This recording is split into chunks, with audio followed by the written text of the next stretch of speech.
जनक जी के वचन को ध्यान में रखते हुए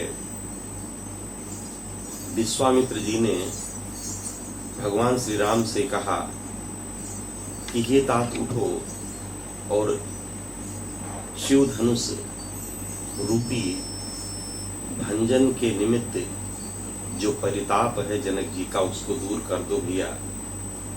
भगवान श्री राम जी गुरु की आज्ञा का प्रतिपालन करते हुए वे धीरे धीरे बिना हर्ष और विषाद के जहाँ पर भगवान शिव का धनुष रखा है वहां पर भी आते हैं। और कितनी अलौकिक लीला है कि जब भूप सहस 10 11 12 है ना, लगे उठावन टरे नटारा, जैसा कि आपने पिछली कथा में सुना था। तो जब इतने बड़े बड़े राजा 10,000 राजा, देखिए 1-12 का मैं आपको एक चीज बता दूं, यहाँ पर 1-12 का मतलब ये नहीं था कि एक ही बार में। अब शिव धनुष इतना भी विशाल नहीं था कि उसको 10,000 लोग पकड़े। हाँ, उसकी गरुता थी और उस गरुता को देखते हुए महाराजा जनक जी ने ये प्रण किया था और इस प्रण को ध्यान में देखते हुए ही इतनी सारी लीलाएं भगवान को करनी पड़ी। नहीं तो जनक नंदिनी जो लक्ष्मी स्वरूपा है वो तो उन्हीं की है, सदा से है, आज से थोड़ो ना। लेकिन भैया अब भगवान श्री राम जी जब लीला कर ही रहे हैं तो माता जनक नंदिनी जो भगवान की इस कौतुक लीला में होने वाली पत्नी है, उनको भी तो लीलाएं करनी है। तब भैया गोस्वामी तुलसीदास जी लिखते हैं कि देख देख रघुबीर तन सुरमनाव धरि धीर, भरे बिलोकत प्रेम जले पुलकावली शरीर। श्री रघुनाथ जी की ओर देखकर सीता जी अपने मन में धीरज धरकर अपने सारे जो कुल देवता हैं उनको मनाती हैं। उनके आंखों में आंसू हैं और कहती हैं कि हे प्रभु, यदि मैंने सत्य निष्ठा से आपकी पूजा की है। आपको एक चीज और बता दें, भगवान शिव जी के धनुष का जो साफ सफाई का कार्यक्रम था ना, वो या तो महाराज जनक जी स्वयं या माता सीता ही करती थी। तो वही भगवान शिव को ध्यान में रखते हुए माँ पार्वती जी से वरदान तो पा ही चुकी हैं, फिर भी भैया मन में डर तो लगता ही है। तो भगवान शिव को अपने कुल देवता को भी साथ में वो मना रही, कहती हे प्रभु, यदि मैंने आपकी अच्छी से सेवा करी है तो ये धनुष जो है शिव धनुष इतना छोटा हो जाए, इतना लघु हो जाए और इतना हल्का हो जाए जैसे फूल, और ताकि भगवान श्री राम ही इसको, जो अवध नरेश हैं, इनके अन्यत्र कोई और इसको छुए तक ना, यही उसको तोड़ डाले। नहीं तो प्रभु, हमारे पिता के दिए हुआ जो प्रण है, जो पिता का दिया हुआ वचन है, वह व्यर्थ हो जाएगा और आगे क्या सतगत होती ये आप जानेंगे ही। कहती हैं कि हे विधाता, मैं अपने हृदय में कैसे धीरज धर सकती हूँ। आप ही बताइए, कहीं फूल से कोई हीरा का भेदन किया जा सकता है? हे प्रभु, ये जो राजा हैं, जो प्रजा हैं, जितने लोग बैठे हैं, ये बहुत ही भोले स्वभाव के हैं, बहुत ही मृदुल स्वभाव के हैं। इनको पता ही नहीं है कि ये शिव जी का धनुष है और इसको पहले ही रावण बाणासुर आदि तोड़ नहीं सके, छोड़कर जा चुके हैं। तो ये छोटे से दिखने वाले श्री रघुनाथ जी इसका भंजन कैसे करेंगे? तो हे नाथ, हे शिव जी, अब हमें आपका ही आसरा है।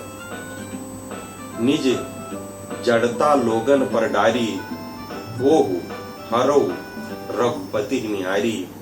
अति प्रताप से मन माही, लव निमेष जग सिय समझाई। भैया कहते हैं, हे धनुष, हे शिव जी के धनुष, आप ऐसा करो कि अपनी जो जड़ता है इसको ध्यान में रखते हुए और श्री रघुनाथ जी को अपने समीप देखकर कृपया करके हल्के हो जाइए। भैया इस प्रकार सीता जी विविध बात का संताप कर रही हैं और एक एक क्षण उनके लिए कईयों युगों के समान व्यतीत हो रहा है। जब प्रभु श्री राम जी देखते हैं कि सीता जी विकल हैं, उनके मन की गति तो प्रभु जान ही लेते हैं और ये भी देखते हैं श्री राम जी की जननंदिनी की आंखें उन्हीं के स्वरूप पर टिकी हुई हैं, उन्हीं का बदन निहार रही, बदन का मतलब मुख भैया, निहार रही हैं।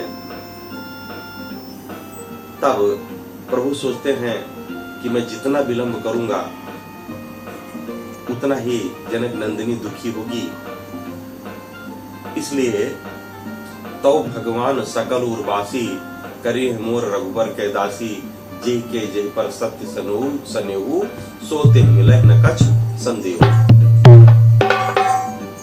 पूजा प्रतिष्ठा करती हैं कि हे भगवान, हे सबके मन की गति जानने वाले, हे रघुनाथ जी, हे प्रभु, यदि आप हमारे मन की व्यथा को सनेते हैं और आप ये भी जानते हैं यदि कहीं ना कहीं मेरी आपसे जन्म जन्मांतर की सत्य निष्ठा और प्रेम है, तो हे देव, मुझे रघुबर की दासी बना दीजिए। और भैया जही कर जिन पर सत्य सनेहु, सोते ही मिले न कछ संदेहु। ये बात आप सब अच्छी तरीके से जानते हैं। भगवान सबकी मन की गति जानते हैं, इसलिए वे भी जनक नंदिनी के तरफ देख करके भैया और इतनी फुर्ती से उन्होंने धनुष को उठाया कि उस सभा में जो बैठे लोग थे वो यही नहीं जान पाए कि कब श्री राम जी ने उस धनुष को उठाया, कब उस पर प्रत्यंचा चढ़ाया और प्रत्यंचा चढ़ाते बीच से कैसे वो टूट जाती है। तो इस प्रकार धनुष का जो है प्रभु ने उसको खंड खंड करके जमीन पर दिया, गिरा दिया। तुलसीदास जी ने बहुत ही बढ़िया मार्मिक ढंग से लिखा है कि लेत चढ़ावत खैंचत गाढ़े, काहू न लखा देख सब ठाढ़े। और तेहि छन राम मधु धनु तोरा, भरे भुवन भून घोर कठोरा।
अगली कथा हम आपको अगले इसमें सुनाएंगे। जय सिया राम।